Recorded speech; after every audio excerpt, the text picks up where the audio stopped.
बिस्मिल्लाहिर्रहमानिर्रहीम। बहुत शुक्रिया प्रोफेसर वासिफ साहब और आपके दोस्तों का, जनाब जावेद सिद्दीक साहब जो वक्त पे यहाँ पे मौजूद हुए, सबसे पहले यहाँ पे तशरीफ़ फरमा हुए। तो हमने सबसे पहले आके आज सबक भी यही सीखा है कि हमारे ये रोशन रवायतें हैं कि ये इन्होंने बताया है कि अपने किरदार के साथ के जो वक्त दिया जाता है उसके ये पहुँच जाते हैं। तो तारीख़ का और सकाफ़त का सबक पढ़ने और पढ़ाने के लिए हम आपस में मिल बैठते हैं यहाँ पे।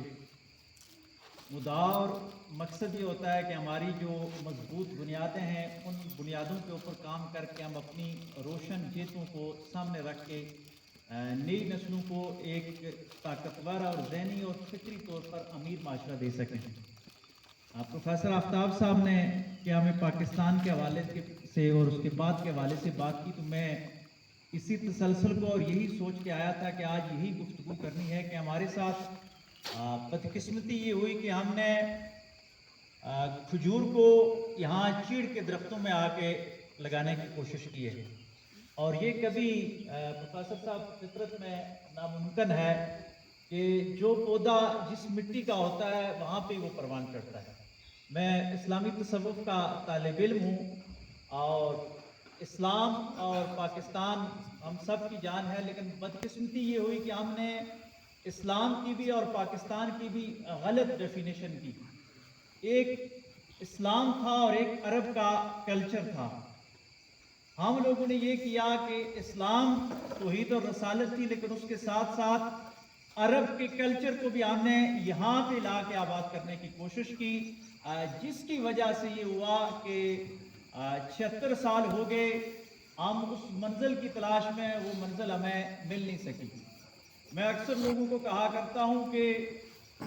जिस मिट्टी का जो खमीर होता है उस मिट्टी में वही काश्त की जाती है और वही खूबसूरती होती है। ये चीड़ का दरख्त हमारा मरी का लोकल दरख्त है, इस्लामाबाद में इसको लगाने की कोशिश की गई। अच्छी लगती है चीड़ इस्लामाबाद में, लेकिन आप देखें कि इस्लामाबाद की चीड़ उदास होती है। ये आप त्रेड़ से ऊपर आते हैं, जो ही हम अपने कोसारों की तरफ आते हैं तो हमारी चीड़ जो है ये निखरी नजर आती है। तो यहाँ पे डिक्टेटरशिप के अदवार में जो इस्लाम मुतारफ करवाया गया, उस इस्लाम का अलमिया ये हुआ कि जिस तरह चीड़ वहाँ उदास है, वो इस्लाम भी यहाँ उदास रहा, क्योंकि हकीकी इस्लाम जो था वो तौहीद और रसालत वाला था। वो इस मिट्टी ने 14 सदियों से कबूल किया हुआ, वो मोहब्बत था, अमन था, आशती थी, और उसके अंदर तौहीद और रसालत को इंजेक्ट कर दिया गया। इस्लाम ने किसी तहजीब के साथ तसादम इख्तियार नहीं किया। ये इस्लाम का हुस्न है कि इस्लाम तहजीबों के साथ टकराता नहीं है, बल्कि इस्लाम दूसरी तहजीबों की पॉजिटिव चीज़ों को साथ मिलाते हुए इंसानियत की तरक्की पे काम करता है, इंसान की फलाह व बहबूद पे काम करता है। लेकिन हमने इस्लाम के नाम पे तहजीबों के साथ तसादम इख्तियार करना शुरू कर दिया। उस तहजीबी तसादम के साथ ये हुआ कि जहाँ पे इस्लाम भी बदनाम हुआ और पाकिस्तान भी बदनाम हुआ। अब ऐसे हालात में चाहिए तो ये था कि पूरे पाकिस्तान में फिक्री मजालस कायम रहती। जावेद सदीक साहब से हम सीखने की कोशिश करते हैं, मैं उनसे पूछ रहा था कि लेफ्ट और राइट, तो उन्होंने सर्द जंग का हवाला दिया कि एक वक्त था कि दो ताकतवर मुल्कों की तरफ से प्रमोट किया जा रहा था, और सर्द और गर्म लेफ्ट और राइट की तरफ से यहाँ पे बाकायदा माली तौर पे नजरियाती आबियारी की गई। उसका खमेजा हमने भुगता और मरी ने भी भुगता, बदकिस्मती से कि मरी के लोगों में भी जज्बातियत शुरू से थी, और उस जज्बातियत का गलत कहीं ना कहीं हुए, और हमारे अंदर भी सियासी शिद्दत पसंदी भी और मजहबी शिद्दत पसंदी भी हमारे अंदर कहीं ना कहीं वो जरासीम आ गए। और इस जरासीम के ऊपर एंटी स्प्रे करने के लिए अल्लाह तबारक व तआला ने प्रोफेसर इशफाक कलीम अब्बासी साहब जैसी शख्सियात को पैदा किया कि जो इस मिट्टी की सकाफत और इसकी ज़मीन के हवाले से बात कर रहे हैं, काम कर रहे हैं कि हम इस खित्ते की सकाफत को तौहीद और रसालत से हम किनार करते हुए इस्लाम की बात करेंगे और इंसानियत की बात करेंगे। इसके साथ साथ हमारी इस्लामी तारीख में एक और बड़ा मसला हुआ कि इस्लाम की लेजिस्लेशन के हवाले से बाकायदा बादशाहों ने फिक्की स्कूल ऑफ थॉट्स कायम किए। हर दौर का जो फिक्की स्कूल ऑफ थॉट था, اس نے اپنی حکومتوں کو پروان چڑھانے کے لیے اسلام کا سہارا لیا، جس کی وجہ سے ہمارے جو چار اہل سنت کے ہمارے فقہ قائم ہے، اور دوسری طرف ہمارے اہل تشیع بھائیوں کا ہے، لیکن ان ساروں کے پیچھے کہیں نہ کہیں ریاستوں کا عمل دخل ضرور تھا۔ آج بھی میں اس پہ سوچ بھی رہا تھا، اور میں ریسرچ کے حوالے سے بتاتا ہوں کہ دنیا نے اب، ہماری اسلامی دنیا نے بھی یہ قبول کر لیا ہے کہ چاروں فقہا بظاہر تو ہم آپس میں ہمارے علماء ایک دوسرے کو لڑانے کی غلط کوشش کرتے ہیں، اس کے پیچھے بھی حکومتوں کا ہاتھ تھا کہ لوگوں کو مذہب اور سیاست میں تقسیم کر دو۔ لیکن پریکٹیکل انداز میں دیکھیں تو جو پریکٹیکلی فیلڈ میں جا رہے ہیں، ہمارے اندر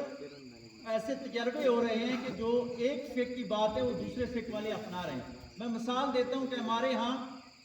حنفی فقہ آف سکول رائج ہے پاکستان کے اندر۔ حنفی اسکول آف تھاٹ میں مسئلہ یہ ہے کہ اگر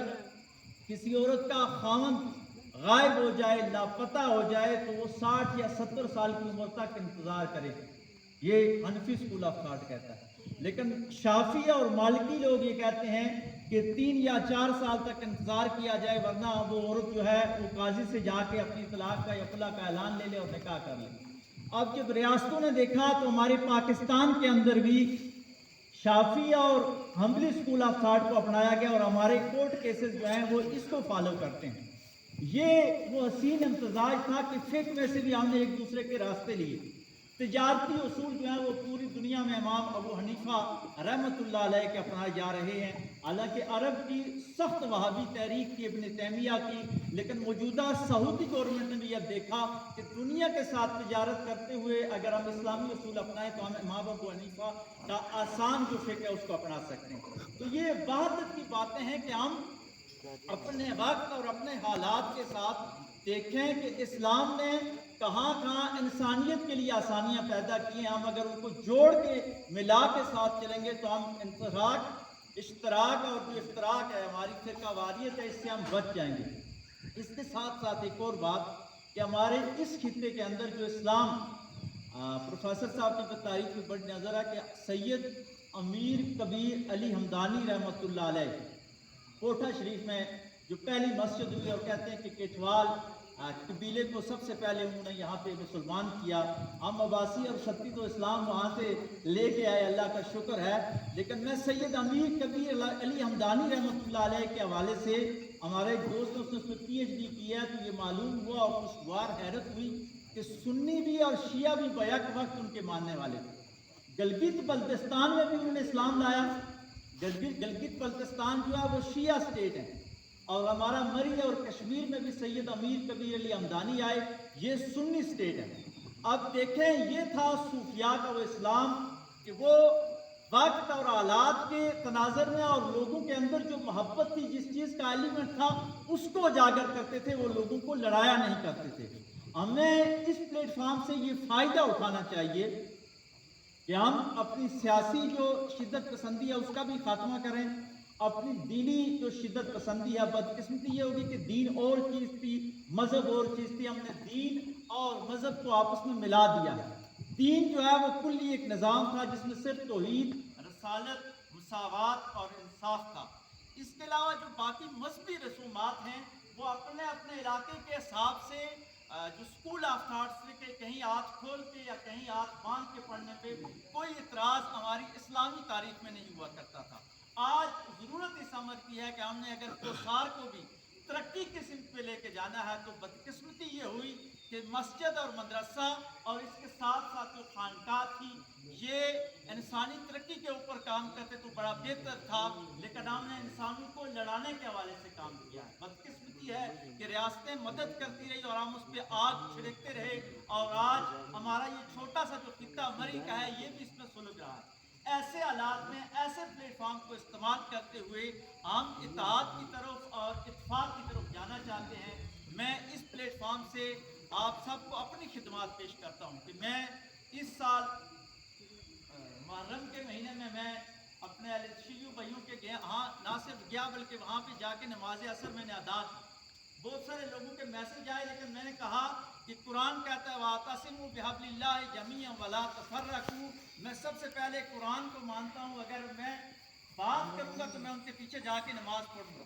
दूसरे मकातब फ़िक्र के पीछे भी जाके प्रैक्टिकली नमाज पढ़ी है और हम ये साबित करें उलमा जो है सबसे पहले जो दीन के तालिब इल्म है। मैं सूफीज़म का तालिब इल्म हूँ और सूफी जो है वो इंसान की बात करता है, वो अकीदे की बात बाद में करता है। वो लोगों से पहले पूछता है कि तेरी जो माली ज़रूरियात है, तू भूखा है तो तुझे खाना खिलाया जाएगा, तेरी ज़हनी तंगी है तो उसको आसूदगी में हम बदल जाएंगे। ये मामलात अगर हम कर सकें इस प्लेटफॉर्म से तो मैं समझता हूँ कि हम सब के लिए